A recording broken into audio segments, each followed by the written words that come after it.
Hi, this is Tim of the 1916 Company. Welcome and thanks for logging on. If you love this watch, email me, Team Mosso at the1916company.com for purchase, pricing, and availability questions regarding this watch. Today, we're discussing a model that was launched in 2023, but it's based on a model launched in 2018. So in 2018, Vacheron Constantin launched the Traditionnelle Tourbillon, which is what this is. And in 2023, it launched the Traditionnelle Tourbillon Green Dial. And so green was the theme of the moment in 2023, and it still looks fetching today. But the watch is 41 millimeters in platinum, which is its defining trait because it is heavy.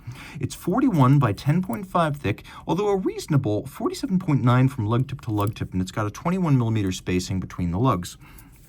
Taking a quick look, you can see the watch fits well on my wrist, partly because it's not that broad across the wrist. It's got a large case, but it's thin and comparatively short from lug to lug. So I believe you could wear this watch on a wrist of 15 centimeters circumference or larger. Again, my wrist is 16, giving you a good sense of the fit. Super flat. It'll fit underneath a dress cuff just as any Vacheron should. Every Vacheron is a dress watch at heart, just like every Marine, regardless of his MOS, is a rifleman at heart. Taking a quick look at the strap, you can see we have here a Jean Rousseau Parisian-made strap, and Jean Rousseau, I believe, is the OEM supplier. It's either Jean Rousseau or it's Camille Fournet as the OEM supplier to Vacheron Constantin. And so we've got small, round alligator scale on the bottom, and then we've got large rectangular alligator scale on the top. It's green, which looks great.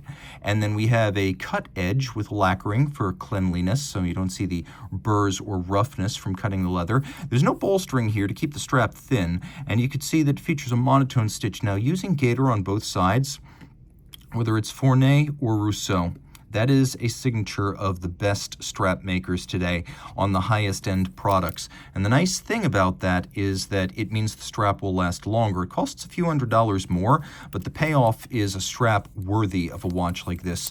Here we've got a full clasp, which is exceptional because, believe it or not, even from the Holy Trinity today, even quite a few high-end watches come with pin buckles, so I'm really happy to see this. A little bit of protection against accidentally dropping your watch. And even worse, a lot of companies today will give you a white gold clasp with a platinum watch. That is not the case here. This is a platinum clasp, and you can see that there's absolutely no mystery about the origin of the buckle right there.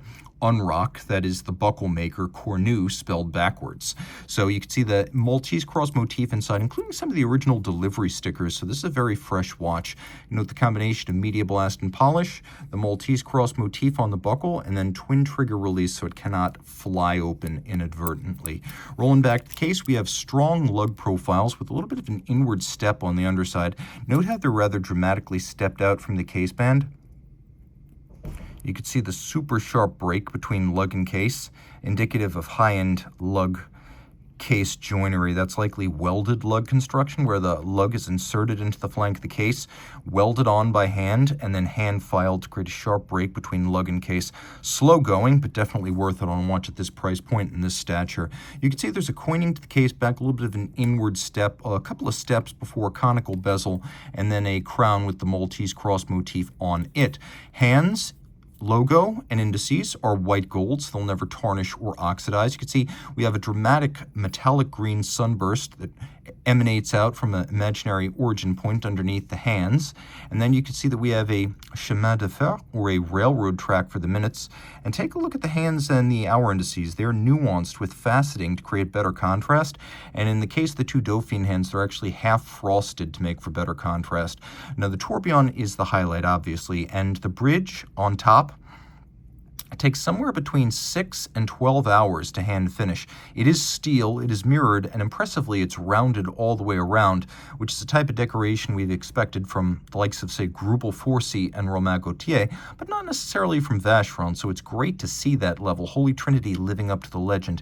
Internally, you can see the Maltese cross doubles as the cage of the tourbillon. It is a 1-minute tourbillon. One of the screw heads is blackened with an index outboard, so you can use it as the second woman's hand. It is a 1-minute tourbillon. It has a little golden chaton at its center, a nod to the pocket watch era when jewels would be pressed into chaton and then the chaton pressed into the bridges and plates.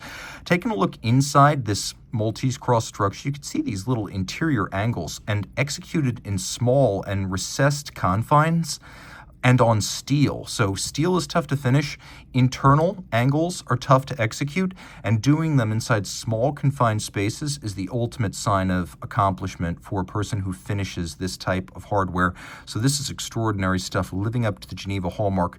Inside, we get an overcoil hairspring so that in any physical position, and the watch is tested and timed in 5, but in any position, it will keep very even time. It is a 30 joule movement. It beats away at 18,000 vibrations per hour. You can see the Vacheron Constantin logo right on the tourbillon cage structure itself. The movement has an 80-hour power reserve, Geneva seal decoration. It is only 5.65 millimeters thick because despite being automatic with an 80-hour power reserve, it is a rare peripheral rotor automatic. And the rotor here is 22 karat gold mass, so it's the highest standard of gold you'll see used in a winding rotor, not 21, not 18, and God help us, not rose gold plated tungsten. So having this circumferential winding system, which winds using a ring gear against a winding train, and then you can see inboard, there's a bidirectional sort of magic lever or peloton-like pawl-based winding system. We have another little golden chaton on the underside of the tourbillon structure. You can see this is caliber 2160. Interior angles, yes, it's got a few. It also has polished screws, Côte de Genève, satination, and if you look at the rotor itself, we have quite a few finishes on the rotor gold in isolation. So a deeply impressive execution. And again, more interior angles than you can shake a stick at on the dial side of the watch. It's 30 meters water resistant, so don't take it swimming. That's the one restriction on its use. But in every other regard, this is a high horology, Holy Trinity level dress complication that is designed as your daily driver for all occasions except those that are really rough or really soggy. This is your game. Reach out to Team Mosso at the 1916company.com for purchase and pricing details.